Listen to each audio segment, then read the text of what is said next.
Hey, what's up? Hello, welcome or welcome back to Kemba's World. I hope you guys are doing great today. In today's video, I have a girl talk, chit chat, whatever you want to call it, but I'm calling it girl talk. But in today's video, I have for you today, I have a 5 things that I learned now that I am 25. Because if you guys don't know, even though we are on the ending side of May and whatnot, and that May is basically up by next week. My birthday was 2 weeks ago as of this recording. So now that all the birthday shenanigans and like my social battery energy of me being entirely social has come back.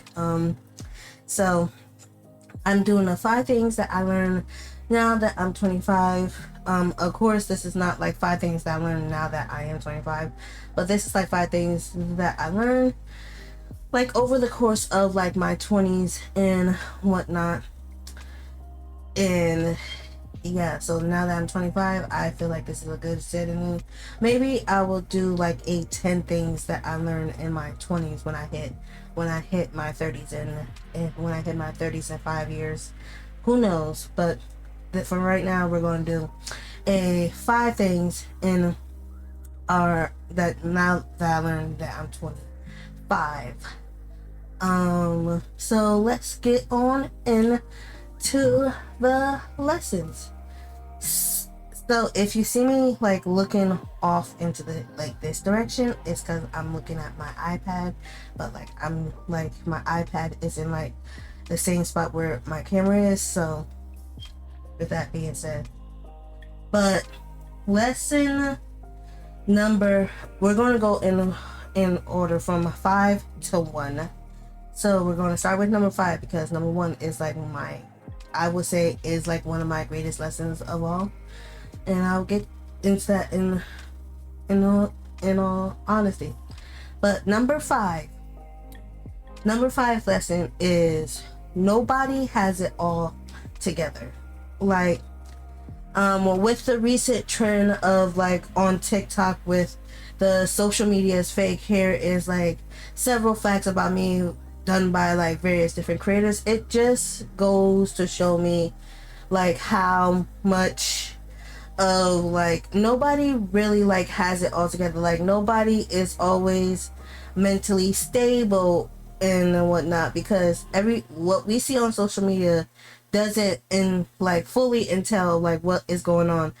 And like I learned this over like the course of my 20s, because I was always like, when I was a teenager, I was always that type of person, like, well, with what people were correlating with, like what people post on like social media, correlated what was like their life being like good, and like they must be doing so well, and they must have like their shit together. But in a real actuality, that is like not like the case. Like people like wake up and they have like a hard time getting out of bed. I have those same exact mornings sometimes, and like there is like nothing wrong with like not having it all together. It just makes you seem like more in my opinion, it just like makes you seem like more authentic and like more relatable, because it's like people who like show like their like most authentic selves online seems like more relatable to me, because like if I can like look at one of my one of my friends like posting like something vulnerable and whatnot, I can be like, oh well, I could do this too, and like this, that, and the third. So like my big lesson number 5 is that nobody has it all together. Like everybody is struggling in their own way, shape, or form, and like it just goes to show like you need to check up on everybody, because you don't know what everybody's going through. Like not everybody is fine, even though they may seem fine on social media, but like behind the phone, when the camera is off, are they actually fine? Like are they going to be like breaking down crying? So that is lesson number 5. Lesson number 4 is And I again had to learn this lesson the very much hard way. Is the lesson number 4 for me is I had to learn how to invest in myself as much as I invest into others. It goes with the saying, like, you can't pour into others' cup if yours is empty saying. If you guys ever heard that, or if you have like a different, like, type of saying in like your country and whatnot. But like, I was investing in like so much time into my friends, into my family, into like my content creator friends, that I rarely ever like left any like little time to invest in like myself and like have time to myself. But I will say this, back in 2022, which is like so wild to think about, that's like what, like 2-3 years ago. Back in 2022, I partake in that TikTok challenge of like becoming her and whatnot, where like you take like 6 months off and like you become like the best version of yourself. So I partake in that video, and in that video, in that time, I took from May to October off of that year. So May through October, so that was like all of the summer, almost in almost the entirety of fall. But I took that off, and like in that time I invested in myself. I started new hobbies. That's when I started learning how to crochet and knit.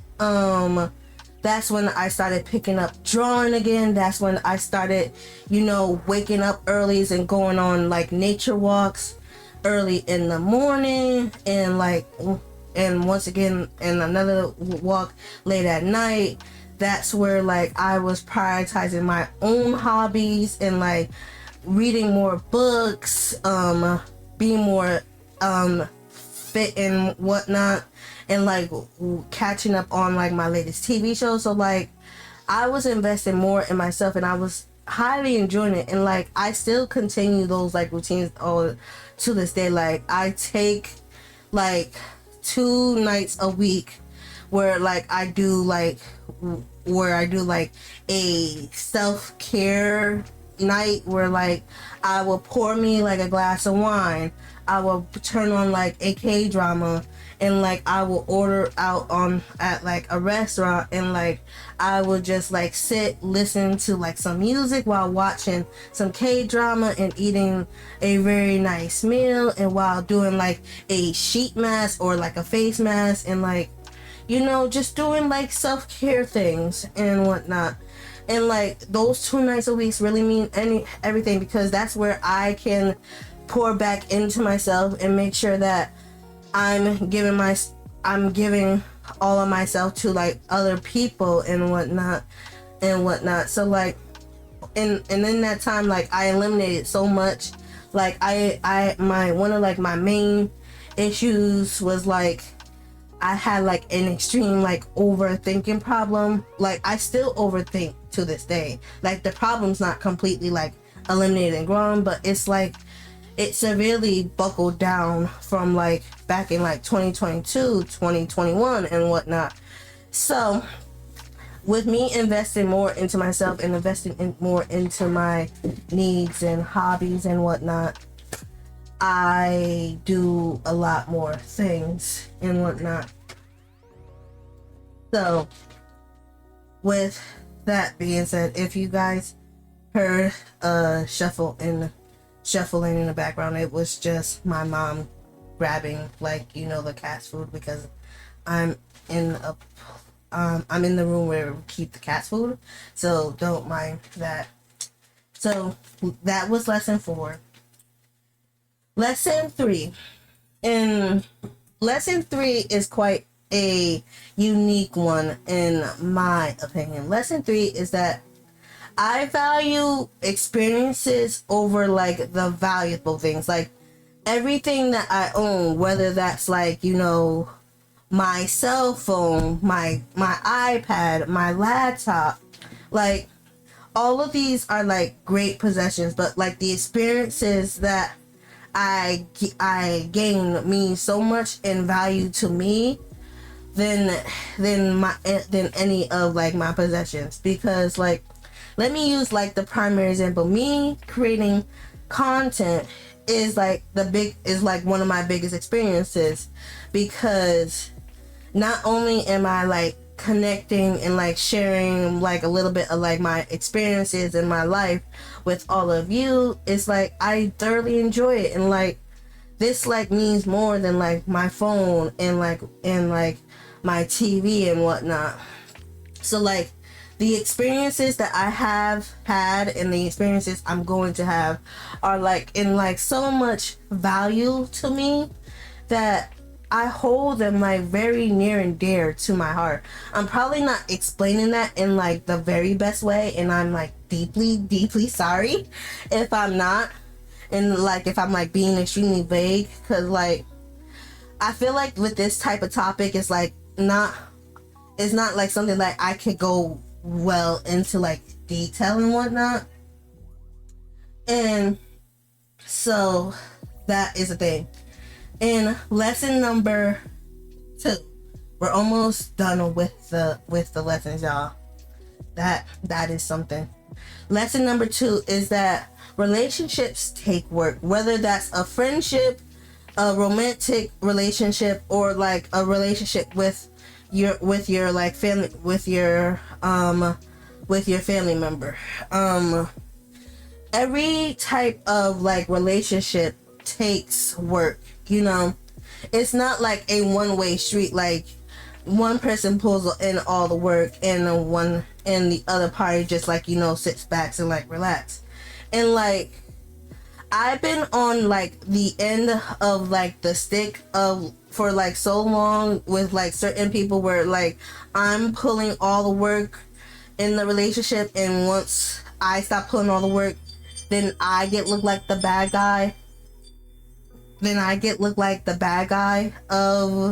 Of the situation, like saying like, oh well, you don't call me anymore, you don't text me anymore, and this, that, and the third. And it's like, I called you how many times throughout the years, and like you never once called me, but yet the minute that I stop doing that, you automatically think that I'm the bad guy, which is like really fucking crazy and whatnot. So like any type of like relationships take work, but like the types of relationships that I totally despise, and let me know if you guys are in with me on this, like the type of relationships that I totally despise are like the high maintenance relationships, where meaning like we gotta talk every day, if not every day, every week, just so that you know that we are good and we are in good standing. Like with most of my friendships nowadays, like we talk probably like every like couple of weeks, and we do like, we still like check in with each other here and there, but we don't like actually like we don't actually like talk every day. Like we do like, oh hey, have you ate today,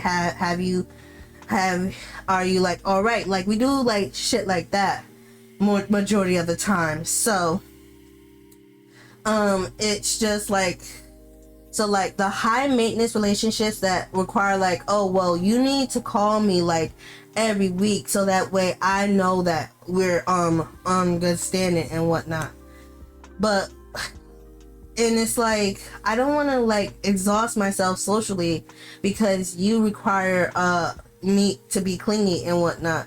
Like, don't get me wrong, like I love some quality time, like I love a good quality time, but like I love a good quality time where both parties can enjoy it and it's not forced. Like if it's like forced onto me, then I don't like it, and I'm just gonna like, you know, politely like, you know, descend into like the shadows and like just fall back, because like now you're pushing my boundaries and that's gonna make me uncomfortable and whatnot. So that is like the second lesson that I learned. And my biggest lesson of all is probably a cliche one, because everybody probably says this, but your parents are getting older. And for me, this is in fact like a more like reality and truer thing than like some people, because like majority of my friends parents are like either millennials or Gen Xers. Meanwhile, both of my parents are baby boomers. Like my dad is in his late 60s and my mom is in like her mid 60s. So they're both like baby boomers, and like, you know, like that one song off of TikTok where it's like, I would like to be my dad in 1985, my dad in 1985. But like, you know that song? I read the comments of that and like people be like, oh well, my dad was 3, my grandpa was like in his 40s, or like my dad was 14. I'm like, why are parents so young? Ugh. Cause like when my parents had me, when I was born, my dad was 41 and my mom was 39. So when they were in 85, they was way into their 20s doing God knows what and whatnot. They was well into their 20s doing God knows what, doing whatever the fuck they wanted to. So like, and like both of my parents like entered like their 50s before like I even entered into like my teenage years of my life. So like, I'm like so grateful that my parents' health is like in good standing. I still have both my mom and dad, and I will forever be grateful that I still have them both here on earth while I still can.